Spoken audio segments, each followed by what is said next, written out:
Le film commence par une série d'enlèvements coordonnés dans tout le centre de Londres.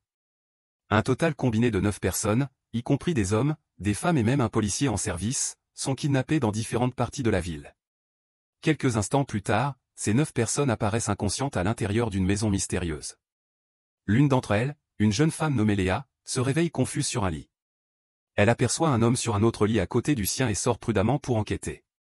Elle découvre bientôt 2 autres hommes allongés inconscients dans une autre pièce voisine. Déconcertée, Léa se dirige vers la porte principale et tente de l'ouvrir, mais sans succès.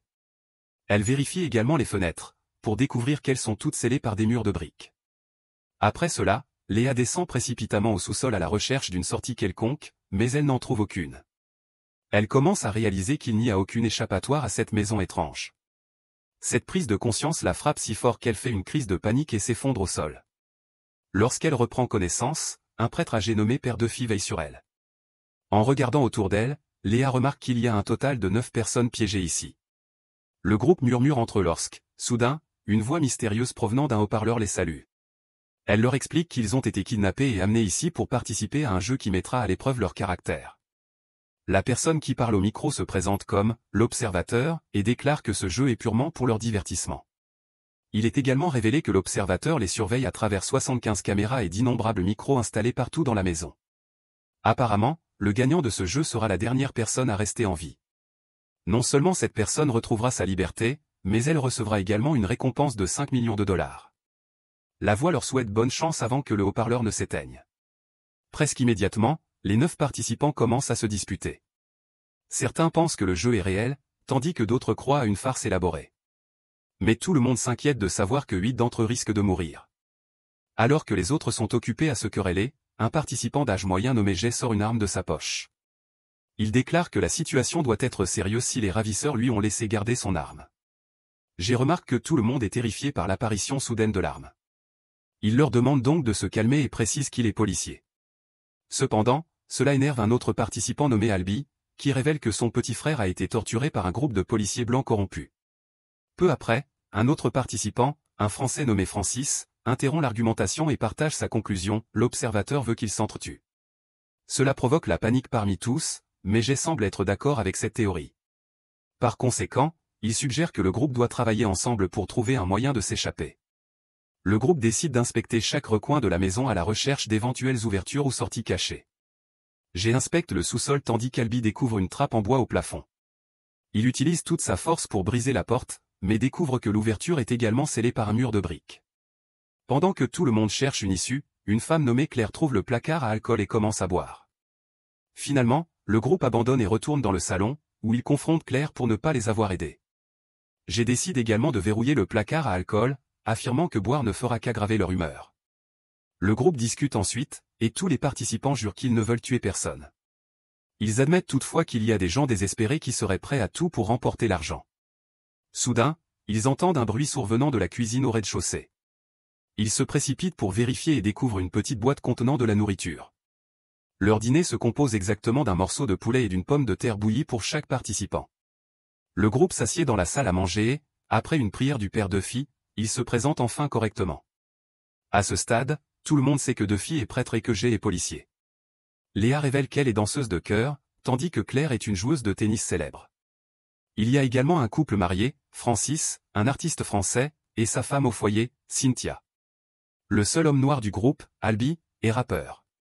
Puis, il y a un homme d'âge moyen nommé Max, qui est styliste, tandis que la plus jeune participante, Shona, est une toxicomane en liberté conditionnelle. En fait, elle porte un bracelet de surveillance à la cheville, ce qui donne de l'espoir au groupe que la police viendra peut-être la chercher ici. Après le dîner, le groupe découvre qu'il y a 5 chambres dans la maison, dont 2 avec des lits doubles. Duffy obtient une chambre pour lui seul parce qu'il est prêtre, et Francis reste évidemment avec sa femme. Les 6 autres personnes choisissent au hasard leur colocataire en tirant des noms au sort. J'ai fini avec Léa, Claire est extrêmement mécontente d'être jumelée avec Shona, et Max est avec Albie. Chaque duo rejoint ses chambres respectives et, quelques instants plus tard, les tensions commencent à monter. Claire trouve Shona en train de fouiller dans son sac, ce qui la rend furieuse et déclenche une dispute. Albie récite ses rimes au lit tandis que Max, inquiet de n'avoir qu'un seul vêtement, suspend soigneusement sa veste. Duffy prend son temps pour prier, tandis que Léa et Jay partagent quelques détails sur leur vie. Dans la scène suivante, Francis confie à sa femme que l'argent du prix est très tentant, mais elle n'arrive pas à croire qu'il y pense sérieusement. Plusieurs heures plus tard, au milieu de la nuit, quelqu'un attaque soudainement Jay. Le policier, vigilant, attrape son arme, ce qui pousse l'intrus à s'enfuir immédiatement. Léa se réveille également et essaie de l'aider, mais le duo ne voit rien à cause de l'obscurité. L'agitation pousse tous les participants à sortir de leur chambre, et une autre dispute éclate. Alors qu'ils s'accusent mutuellement, plusieurs accusations sans fondement sont lancées. Albie est le principal suspect car il s'était montré assez hostile envers Jay plus tôt. Mais le père Duffy, en tant que prêtre, calme tout le monde et les renvoie se coucher. Le matin, les joueurs se réunissent dans le salon et découvrent que la température de la maison augmente de seconde en seconde. Tout le monde est à cran, et une nouvelle dispute éclate. Leur querelle est interrompue lorsqu'ils entendent soudain des bruits provenant de l'extérieur. Tous supposent qu'il s'agit de la police qui suit le bracelet de surveillance de Shona. Ils se précipitent vers la porte d'entrée et commencent à la frapper. Seul Francis reste en arrière, bien conscient qu'ils perdent leur temps. Un jet désespéré tire avec son arme, mais les bruits extérieurs s'évanouissent, et il se retrouve à nouveau seul. Cet incident pousse tout le monde à accepter la réalité de la situation et à perdre leur dernier espoir. Suite à cela, Jay libère la clé du placard à alcool, et tout le monde, sauf lui, le prêtre et Léa, commence à boire. Ils mettent également de la musique, un morceau lent et déprimant qui ne fait qu'ajouter à leur misère. Albie change ensuite la musique pour quelque chose de plus entraînant, et les participants ivres commencent à danser ensemble. Pendant ce temps, Francis, en état d'ébriété, s'éloigne du groupe et tente de draguer Léa. Elle lui rappelle qu'il a une femme, et à sa grande surprise, Francis la laisse tranquille. Il retourne ensuite dans sa chambre, tenant toujours une bouteille d'alcool à la main. Il enveloppe la bouteille avec son drap de lit et la casse pour fabriquer des éclats de verre qui pourront servir d'armes. Francis en cache un dans l'encadrement de la porte et les autres dans le réservoir de la chasse d'eau. Finalement, le groupe est trop saoul pour continuer à danser, ne laissant que Cynthia et Albie dans le salon. Ils deviennent de plus en plus flirtants et se rapprochent trop l'un de l'autre. Lorsque Francis revient, il imagine le pire et attaque Albie pour avoir flirté avec sa femme. Une bagarre éclate rapidement, et tandis que Cynthia essaie de les séparer, Albie la pousse accidentellement. Elle heurte sa tête contre la rambarde et meurt sur le coup. Quelques secondes plus tard, tout le monde revient et reste stupéfait devant la scène. Albie tente de s'excuser, mais un jet furieux l'enferme dans sa chambre en plaçant une barre de fer sur les poignées de la porte. Le groupe recouvre alors le corps de Cynthia avec un drap et l'emporte au sous-sol. Le reste de la journée, les joueurs errent, réfléchissant à leur situation. Pendant ce temps, Francis trouve le rouge à lèvres de sa femme, l'applique sur ses lèvres et embrasse le miroir. Le soir, les participants sont irrités de constater qu'ils n'ont reçu qu'une portion réduite de pommes de terre. Albie commence à frapper à sa porte, exigeant sa part. Après beaucoup de pression de la part des autres, j'ai fini par lui donner un tout petit morceau de pommes de terre. Cependant, Duffy trouve cela injuste et part lui apporter plus de nourriture. Jay se précipite pour l'arrêter, mais la porte est déjà ouverte. Un Albie furieux saute hors de la pièce et pousse le prêtre de côté. Il attrape la barre de fer et commence à frapper Jay sans pitié, détruisant complètement son visage.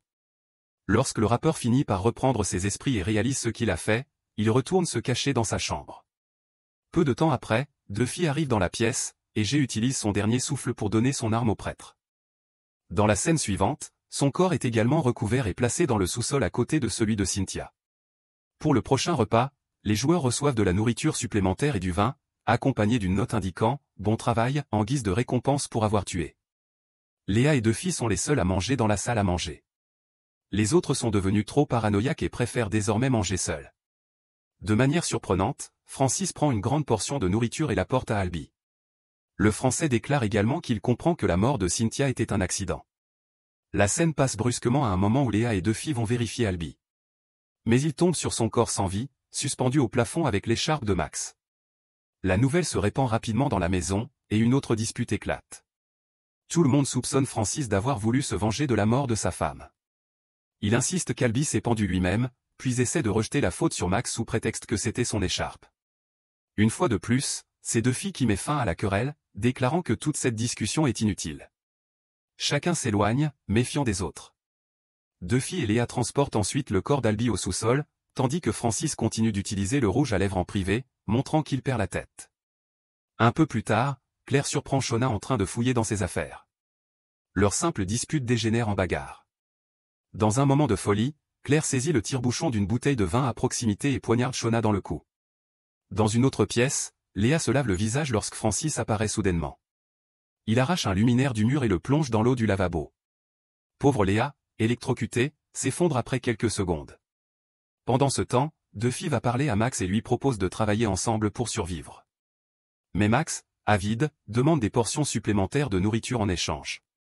Le prêtre refuse, affirmant que ce ne serait pas juste pour les autres. Cependant, Max ignore son refus et tente de voler une grande portion malgré tout. Cela force Duffy à sortir l'arme, et Max finit par renoncer à sa demande. Duffy commence alors à guider Max hors de la cuisine, mais en traversant le couloir, il découvre le corps sans vie de Shona.